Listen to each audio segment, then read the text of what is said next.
د پرمختګ معنی می جوړ کړ سیالي لاټوم اوس ټول جهان ته د سیال بنو خوشالي لاټوم اوس ټول جهان ته د سیال بنو خوشالي لاټوم اوس ټول جهان ته د سیال بنو خوشالي لاټوم چې د ښکلا ول مدار می خپلواکي میل مکړه چې د ښکلا ول مدار می خپلواکي میل مکړه. سلام د باران پلاس ټولنیزې رسنۍ ډېر قدرمنو لیدونکو اوریدونکو ستړي مه شئ، وخت مو په خیر، کور مو ودان. ډېره مننه چې باران پلاس ټولنیزه رسنۍ څارئ.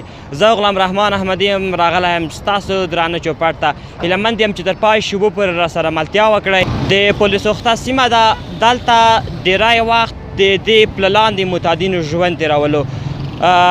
وضعیت ډېر خراب و د دې سیمې له هر نګاه نه. د دې سیمې چټلوالي د کابل ښار بېلابېلو سیمو ته د هوا خرابوالي لامل هم کېدلو. معتادینو هم دلته شپې ورځ تېرولې. په دې معتادینو کې زنانه، ځوانان، سپینږیري، ماشومان هم شتون درلودلو.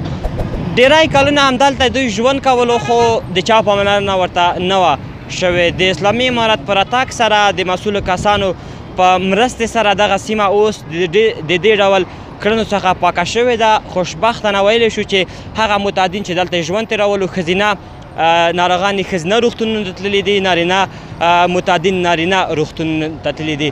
د مسؤلو کسانو سره خبرې اترې کړو، تاسو راسره ملتیا وکړئ، تر پای شیبو پورې مو وڅارئ. ازادۍ د سمې غرونه یې ځلېږي، هېواد مو یو ځل بیا د ابادۍ په لور خوځېږي، وطن مو ابادېږي، وطن مو ابادېږي. درنو لیدونکو، لکه څنګه چې مخکې وویل له مسؤلو کسانو سره هم خبرې اترې کړو. دلته راسره یو ځوان ولاړ دی، له دوی پوښتو دوی دنده څه ده، نوم یې څه دی او د پاکوالي په اړه څه نظر لري. سلام ورور، جوړ بخیر. السلام علیکم ورور، خیر صدیقه دی بخیر. ډېره مننه، کور دی ودان. نوم دې څه دی ورور؟ رحمت الله رفعت یم، د درېیمې ناحیې د تنظیفي مسؤل. ډېر ښه، د درېیمې ناحیې تنظیف مسؤل یاستئ. څومره وخت کې په دوپله باندې کار جریان لري؟ تقریبا نن 23مه ورځ ده چې دلته کار جریان لري. په سطح د ښاروالۍ تصمیم ونیول شول چې د پل باید پاک شي او دلته معتادین و، هغه معتادین انتقال شول شفاخانې ته، او تقریبا دغه د 20 ورځې یا 19 ورځې کېږي چې دلته د پله لاندې موږ هغه کثافات انتقال کړل. انشاءالله العزیز چې نن کار د موږ خلاصېږي، البته د کثافاتو د انتقال. نن د کثافاتو د انتقال کار خلاصېږي. 19 ورځې ووتلې. نور څومره کار جریان لري، څومره کار ادامه پیدا کولی شي؟ یعنې هغه په کلي کې ووایه څومره وخت به ونیسي دغه پل بلکل پاک او منظم شي؟ تقریبا دومره کار نه دی پاتې. نن د موږ د انتقال د کثافاتو کار خلاصېږي او فقط هغه پاتې دي دغه شستشو د پل چې مینځل کېږي او دا پاتې دی.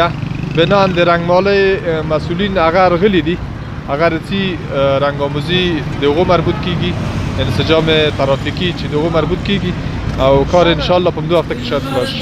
ازادۍ د سمې غرونه یې ځلېږي، هېواد مو یو ځل بیا د ابادۍ په لور خوځېږي، وطن مو ابادېږي، وطن مو ابادېږي. سپین لمر د ازادۍ د سمې غرونه یې ځلېږي، هېواد مو یو ځل بیا د ابادۍ په لور خوځېږي، وطن مو ابادېږي، وطن مو ابادېږي. مټې دې رانغښتې بیا کوو دې رغونه، بچې دې یو وطنه، بچې دې یو وطنه. وفا کوو چې کړې مو له تا سره د ژمنه، بچې دې یو وطنه، بچې دې یو وطنه. د علم عرفان کور په تازونه راټولېږي، د علم عرفان کور په تازونه راټولېږي، وطن مو ابادېږي، وطن مو ابادېږي. سپین لمر د ازادۍ د سمې غرونه یې ځلېږي، هېواد مو یو ځل بیا د ابادۍ په لور خوځېږي، وطن مو ابادېږي، وطن مو آبادیږي چټک د پرمختګ په لور اخیستې مو ګامونه شیندو درته سرونه شیندو درته سرونه آباد به دې کړو ګران وران ویجاړ کلي کورونه شیندو درته سرونه شیندو درته سرونه جنت جنت هیواد څه وږمې درکې لګېږي جنت جنت هیواد څه وږمې درکې لګېږي وطن مو آبادیږي وطن مو آبادیږي سپین لمر د ازادۍ دی سمې غرونه یې ځلیږي هیواد مو یو ځل بیا د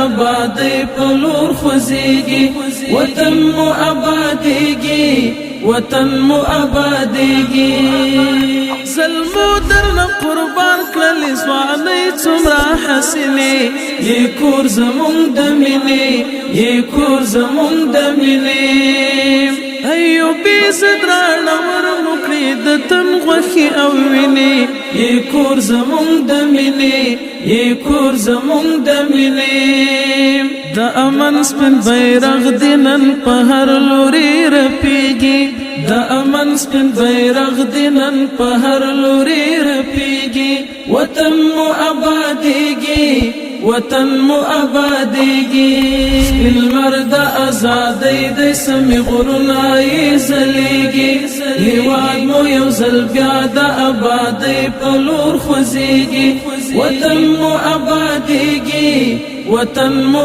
آبادیږي سپین لمر د ازادۍ دی سمې غرونه یې ځلیږي له لیدلو مو مننه